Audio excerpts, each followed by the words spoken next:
చూడగానే తెలిసిపోవడానికి, మాట్లాడగానే అర్థమైపోవడానికి స్త్రీ వస్తువు కాదండి.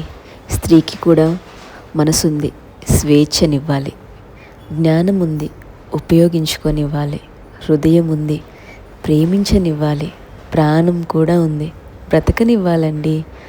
Hello guys, welcome back to my channel. ఎందుకు స్త్రీ గురించి అలా చెప్పాను అని మీకు క్వశ్చన్ రావచ్చు. కోర్స్ నేను ఒక స్త్రీని కాబట్టి ఎంత కష్టపడినా ఎంత చేసినా సరే స్త్రీనే అండి. ఒక స్త్రీ ఒక ఇంట్లో గుర్తింపబడాలి అంటే తన దగ్గర ఒకటే ఉండాలి. ఏంటో తెలుసా? పైసా. Money is everything.